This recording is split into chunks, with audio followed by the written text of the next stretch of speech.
What's up, people? You know what we're here to do? It's January 31st. We're here to read the Bible, Leviticus 10 through 12.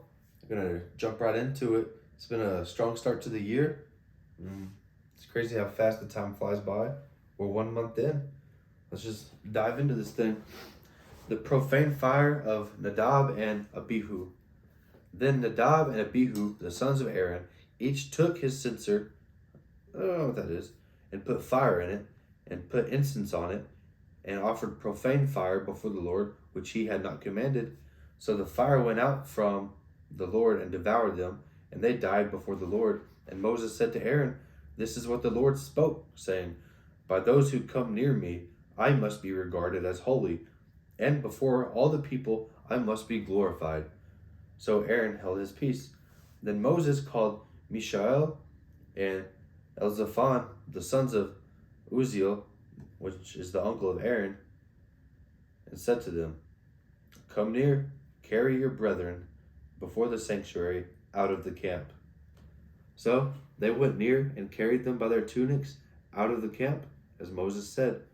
And Moses said to Aaron and to Eleazar and Ithamar his sons, "Do not cover your heads, nor tear your clothes, lest you die, and the wrath come upon all the people. But let your brethren, the whole house of Israel, bewail the burning which the Lord has kindled." So they can't uncover their head, and they better not tear their clothes, or bad things are going to happen. And he's still telling them, "You shall not go out from the door of the tabernacle of meeting, lest you die, for the anointing oil of the Lord is upon you." And they did according to the word of Moses. I wonder if they just can't leave because the anointing oil is on them, so they have to wash off before they leave, or it has to wear off. Maybe it'll let us know further. On to the conduct prescribed for priests. Then the Lord spoke to Aaron, saying, "Do not drink wine or intoxicating drink, you nor your sons with you, when you go into the tabernacle of meeting, lest you die. It shall be a statute forever through your generations, that you may distinguish between holy and unholy, and between unclean and clean, and that you may teach the children of Israel all the statutes which the Lord has spoken to them by the hand of Moses."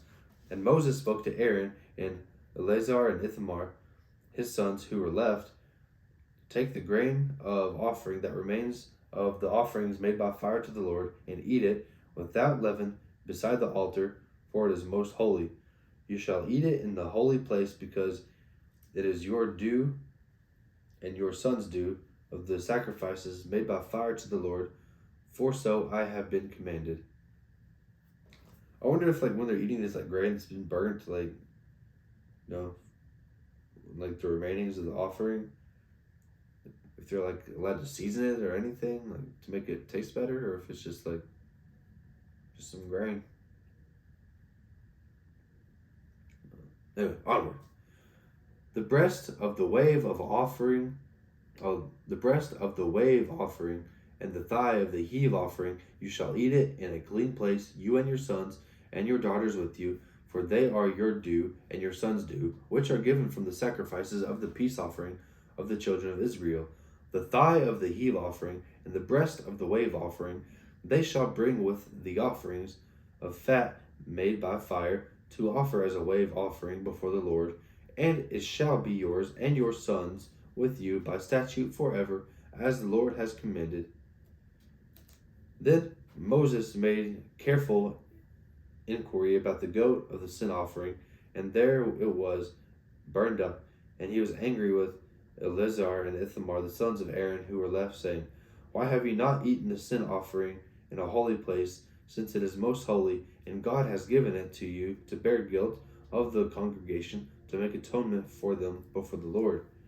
See, its blood was not brought inside the holy place. Indeed, you shall have eaten it in the holy place, as I have commanded." And Aaron said to Moses, "Look, this day they have offered their sin offering and their burnt offering before the Lord. Such things have befallen me. If I had eaten the sin offering today, would it have been accepted in the sight of the Lord?" So when so Aaron said to Moses, "Look, this day they have offered their sin offering and their burnt offering before the Lord. Such things have befallen me. If I had eaten the sin offering today, would it have been accepted in the sight of the Lord?" So when Moses heard that, he was content. Don't know exactly what they mean by that. Yeah. Now, I wonder, like, because I don't know too much about the New Testament, but, like, right here where it's saying, like, it's going to be basically, like, throughout the generations, uh, it's like the statute that they got to, like, carry out these things forever. Um, it's like, are there still descendants from Aaron and his sons, like, doing these things? Or did that all get, like, tossed out? We'll learn later in the year, I guess. Well, on to Leviticus 11. Foods permitted and forbidden. Now the Lord spoke to Moses and Aaron, saying to them, "Speak to the children of Israel, saying, These are the animals which you may eat among the animals that are on the earth. Among all of the animals, whatever divides the hoof, having cloven hoofs, chewing the cud, that you may eat." So, if it has a cloven hoof, I guess that means like, a split hoof, like maybe a camel, and it chews the cud, you may eat that. Nevertheless, these you shall not eat among those that chew the cud, or those who have cloven hooves. The camel, because it chews the cud, but it does not have cloven hooves, it is unclean to you. Gosh dang, look at me. Already leading y'all astray. So I don't know exactly what a cloven hoof means. It says, among the animals, whatever divides the hoof, having cloven hooves and chewing the cud, you may eat. So maybe that's like a closed hoof, like that's not split. You may eat that. So like a cow, you can eat a cow, or a horse, or a donkey. So I'm just going to repeat this and move on. Nevertheless, these you shall not eat among those that chew the cud, or those that have cloven hooves. The camel, because it chews the cud, but it does not have cloven hooves, it is unclean to you. The rock hyrax, because it chews the cud, but it does not have cloven hooves, is unclean to you. The hare, like a rabbit, because it chews the cud, but it does not have cloven hooves, so it's unclean to you. And swine, or pigs, though it divides the hoof, having cloven hooves, yet does not chew the cud, is unclean to you.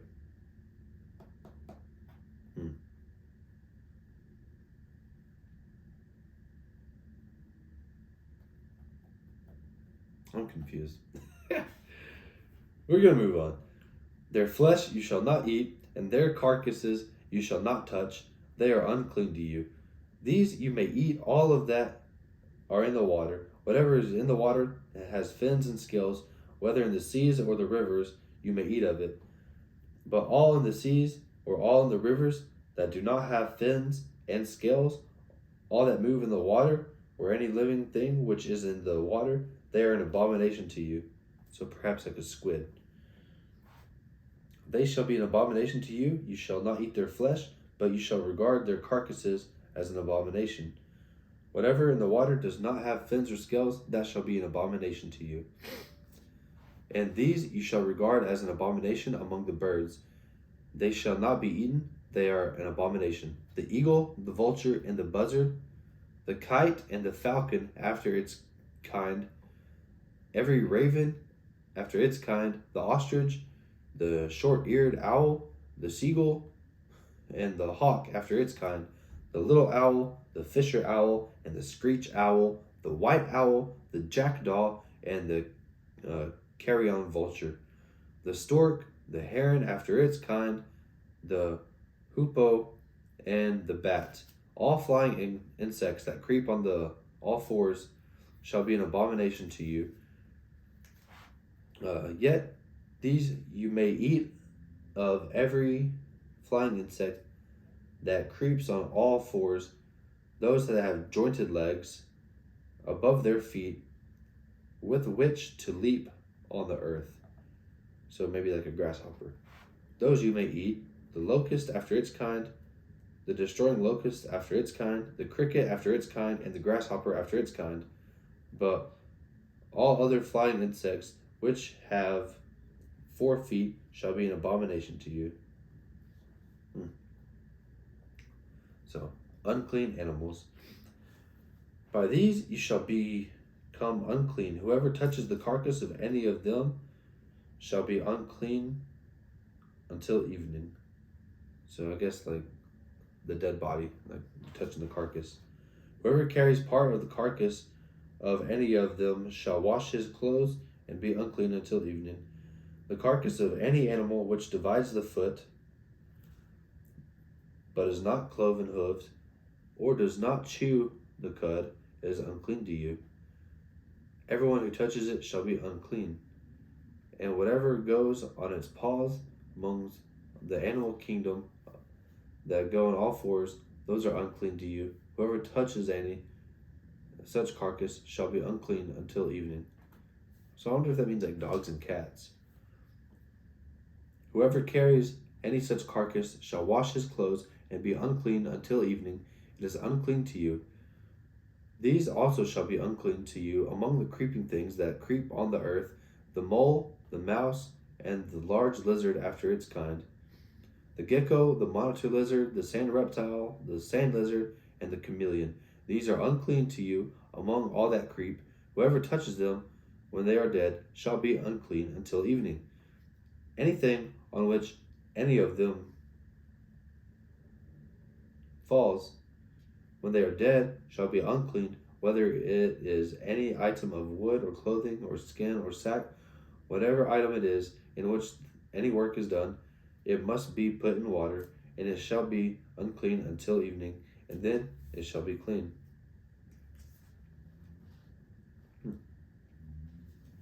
So I guess anything that touches them needs to be dipped in water until evening, and it shall be clean. Any earthen vessel into which any of them falls you shall break, and whatever is in it shall be unclean. In such vessel, any edible food upon which the water falls becomes unclean. Any drink that may be drunk from it also becomes unclean. And everything on which a part of any such carcass falls shall be unclean. Whether it is an oven or cooking stove, it shall be broken down, for they are unclean, and shall be unclean to you. Nevertheless, a spring or a cistern in which there is plenty of water shall be clean, but whatever touches any such carcass becomes unclean. If a part of any such carcass falls on any planting seed which is to be sown, it remains clean. But if water is put on the seed, and if any part of any such carcass falls on it, it becomes unclean to you. And if any animal which you may eat dies, he who touches its carcass shall be unclean until evening. He who eats of its carcass shall wash his clothes and be unclean until evening. He also who carries its carcass shall wash his clothes and be unclean until evening. And every creeping thing that creeps on the earth shall be an abomination. It shall not be eaten. Whatever crawls on its belly, whatever goes on all fours, or whatever has many feet among the creeping things that creep on the earth, these you shall not eat, for they are an abomination. So I wonder, like, when it says like you're unclean, is that like unclean like spirit, like unclean like body, like you're not sanitary, or you're just like not clean before the Lord? I don't know. But onward, you shall not make yourselves abominable with any creeping thing that creeps, nor you shall make yourselves unclean with them, lest you be defiled by them. For I am the Lord your God. You shall therefore consecrate yourselves, and you shall be holy, for I am holy. Neither shall you defile yourselves with any creeping thing that creeps on the earth, for I am the Lord who brings you up out of the land of Egypt to be your God. You shall therefore be holy, for I am holy. This is the law of the animals and the birds and every living creature that moves in the waters and every creature that creeps on the earth, to distinguish between unclean and the clean, and between the animal that may be eaten and the animal that may not be eaten. All right, on to the last part. It's a short little bit. Leviticus 12, the ritual after childbirth. Then Moses, the Lord had spoke to him and said, speak to the children of Israel, saying, if a woman has conceived and born a male child, then she shall be unclean 7 days, and is in the days of her customary impurity she shall be unclean. And on the 8th day the flesh of his foreskin shall be circumcised. She shall then continue in the blood of her purification 33 days. She shall not touch any hallowed thing, nor come into the sanctuary until the days of her purification are fulfilled. But if she bears a female child, then she shall be unclean for 2 weeks, as in her customary impurity, and she shall continue in the blood of her purification 66 days, so twice as long. Well, I don't know what it means, like the blood of her purification. But anyway, when the days of her purification are fulfilled, whether for a son or a daughter, she shall bring to the priest a lamb of the first year as a burnt offering, and a young pigeon or turtle dove as a sin offering to the Lord of the tabernacle of meeting. Then she shall offer it before the Lord to make atonement for her, and she shall be clean from the flow of her blood. This is the law for her who has borne a male or a female. And if she is not able to bring a lamb, then she may bring 2 turtle doves and 2 young pigeons, one as a burnt offering and the other as a sin offering. So the priest shall make atonement for her, and she will be clean. Like, I don't know, like, what exactly, like, the burnt offering is for. Is it just, like, offering to the Lord? Maybe, like, a thank you to, like, you know, giving her a child. But, like, I don't know why it's, like, a sin offering. Is it, like, I don't know, like, a sin to have a kid? Like, or, like, you know, like, paying it forward, like bless the kid, or, like, herself. I'm not too sure. Someone enlighten me. Maybe if I get time today, I'm a pretty busy guy. I'll try to do some diving into this and maybe put some stuff into the comments. But yeah, I hope y'all are still appreciating and liking my reading. I know I'm all over the place. My mind wanders, and I try to, like, think of things that, you know, maybe not a lot of people, they just, like, overlook. And, like, I'm not being, like, a smart aleck in, like, these things, but I'm pretty, like, literal by nature, and, like, I don't know. I want to know, like, every detail, and that's kind of something I struggle with. But yeah, thank you for being here. Thank you for listening and tuning in. I'll be with you again tomorrow and throughout the year. We're going to do this thing completely. We're going to do it right. And if you would, just to help get the word out, like, comment, subscribe, and share these. Thank you. Have a good one.